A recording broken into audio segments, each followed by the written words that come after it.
and making yourself feel good, emotions, comes down to that one word, emotions. When you create good emotions inside you, you create a life worth living. Everything starts to fall in place. That and those little tips are the secrets of life. Hey, what's going on, everyone? This is Mike Colleen at MikeColleen.com. Today, we're going to talk about probably the easiest way to make you feel good about yourself and to get yourself into motion and to keep that motion going. It's a very easy, very simple trick. So let me pull up the image that I'm going to post on here. Okay, here we go. All right, it says I'm going to focus all of my energy, attention, and sorry, let me start again. Let me set that right so I can read it better. I'm going to focus all of my energy and attention into loving myself from the moment I wake up to the moment I fall asleep. I'm going to be kind, nurturing, and loving to myself. All right, this is so important, and this bounces off a video. I believe it was the video I just did before this one. It's about thinking good thoughts and also internal dialogue. Let me write that down. Hold on.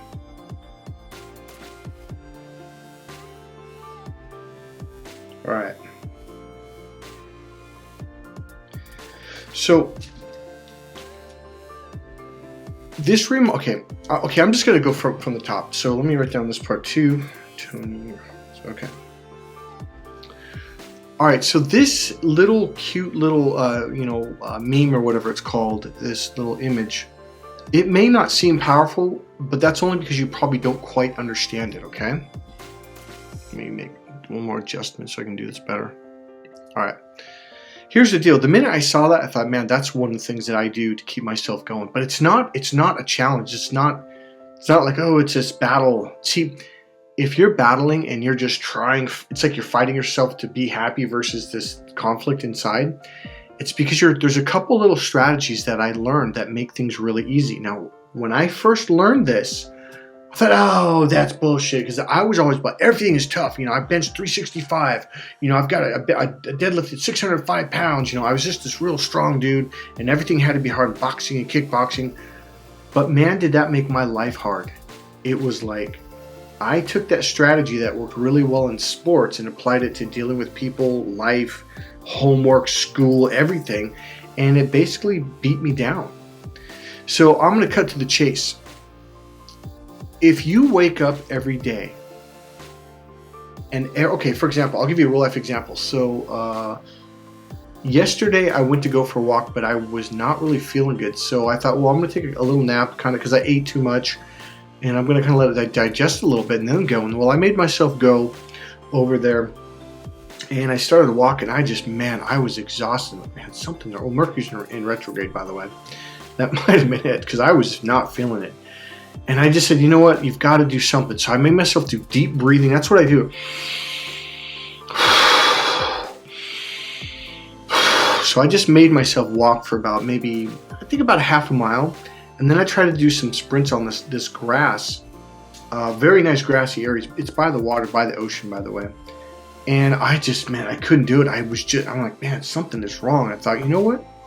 Just do a little bit, because the length was probably about 80 yards, I would say. And I figured I'd do about 60, 70 yards and then take a break, run back. And I just couldn't do it. So I was like, you know what? I ran 20 yards and then I just kind of walked the rest of the way. And I ran 20 yards, walked the rest of the way, and kind of took a break. And here's what I do now that I didn't used to do. I rewarded myself. I said, you know what? Good job. You're out here. You're doing it. How many people are at home right now that didn't even get out the front door, that didn't even get off the couch? The other thing I did while as I already said, when I go for my walks, I will make myself. Now, here's the thing. I was like, I couldn't breathe. I didn't feel it. I was like, fuck. My stomach was tight. You know how your solar plexus is kind of tight? And I thought, you know what? Just do whatever you can do. Anything is better than nothing. Here's my point. I was constantly rewarding myself and saying, good job. You know what? You're out here. You're doing it. I know right now you're thinking, oh, come on, that can't. It does make a difference. Internal dialogue. The things that you say to yourself mean everything, okay? when I went through NLP trainings, Tony Robbins trainings, I kept hearing it, even hypnosis trainings, internal dialogue. You've really got to take charge of what you say to yourself. Now you might be thinking, oh, come on, this isn't going to make that big of a difference. Let me adjust the camera a little bit. It does make a big difference. It makes a huge difference. There's people that do, and there's people that don't. So if you're sitting there, oh, I can't do that, I can't. Even if you're in a really shitty mood and you don't, and you really feel like you can't, just say, I can. I can do it. I can do this. I'm going to do it. Shifting your internal dialogue is one of the most powerful things we learn in NLP. And invariably, the clients that come to me, their internal dialogue is, oh, I suck, I'm an idiot, I'm no good at anything, I can't do it. And then on top of it, there's the internal visual images that you make in your mind of goals and achievements and, like whether you can or can't do something. It's like, so let's say you set a goal and you make this mountainous image, like, oh my God, it's so huge. Break it down. What do they say about goals? They say, let's say you want to make, I don't know, $1 million a year, $1 million a month. Well, you got to break that down to a slightly smaller goal, then a medium goal, then a medium small, then a small, then a small, then very small, and mini small, towards each tiny little steps, right? This is something I then learned at a Tony Robbins seminar, and I didn't, when he said it, I thought, oh, come on, man. I was the kind of person, I'm going to get to it right after this, I was the kind of person that would only reward myself when I did the final achievement. I was the state champion. I was ranked #1 in the nation, or we were the football, champions or whatever. I would never reward myself until then, because I believed, and it turns out it was this belief that actually held me back from being more successful and happier. That's probably a key word here. It's happy. I believe that if you rewarded yourself on the smaller rewards, that you would lose motivation for the bigger goal. That is not true. In fact, it works quite the opposite. So here it is. Here I was at Tony Robbins seminar, 30 years. Well, yeah, it was a long time ago, maybe 30 years ago. And he was talking about, you've got to reward yourself for the little things. He goes, that's what's going to keep you going. He goes, that's why, and you know what? He goes, that's why some people they're so motivated all the time. And I was thinking of some athletes in high school. They just seem to be so loose and always, and they did very well. They succeeded. One of them actually played in the NFL, National Football League, with Joe Montana. And there's a couple other ones, but the thing was, like, I remember looking back, like, he was always kind of loose, didn't take things so serious. And it's because when you can keep yourself happy, it's all about your emotions, okay? So let me reflect back to what happened the other day. I was like, man, it's like, because I started doing this recently again because I was kind of in a stuck state a few months back, and I didn't even go for walks. I wasn't doing nothing, okay? And now it's like I'm back on it, and like, you know what? Good job, Mike. You're out here. You're doing it. That was the first thing I thought when I got there. And then I was like, oh man, I can't, so you know what? I'm just going to, instead of running, I thought I'm just going to walk and to get loosen my body up. And then I thought, I'm going to do some deep breathing. And at the time I could barely breathe because my diaphragm or the muscles on your solar plexus were just tight. And I was like, man, I can't even freaking do it, man. And I just keep doing it. And it'll loosen up a little bit. The thing was, I realized it was not a good day. It wasn't going to loosen up all the my lungs, and breathing was not going to go all the way. But I thought, you know what, Mike? They went from here to here, so that's good. Keep going. And they stretched out a little bit more, and I was getting a little bit breathing. So I thought, you know what, that's better than nothing. I did some stretching, and of course I was tired as hell. I didn't want to stretch, but I thought, just do it, Mike. Do it for 7 minutes. Normally I'll stretch for 15, 20 minutes, sometimes more. I thought, just do something. And I thought, well, I'll start running very lightly.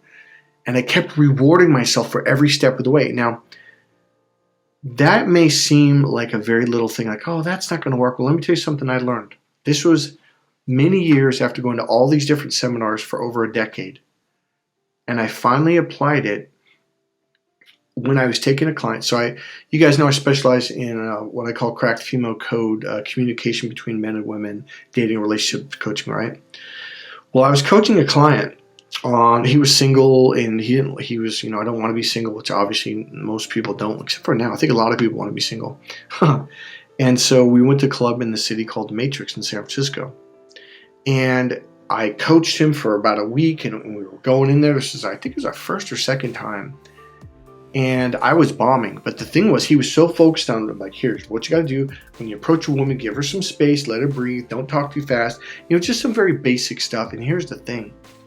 Luckily, he was so focused on what he was doing, he didn't even notice that I was bombing. I was like, whoa, what the fuck's wrong here? And I think maybe it's because I was totally focused on him. That might have been what it was. So I said, hey, man, I got to go around the corner. I got to do something. I'll be back in about 10 minutes. He goes, oh, yeah, sure, man. Because he was in a conversation with someone having a good time.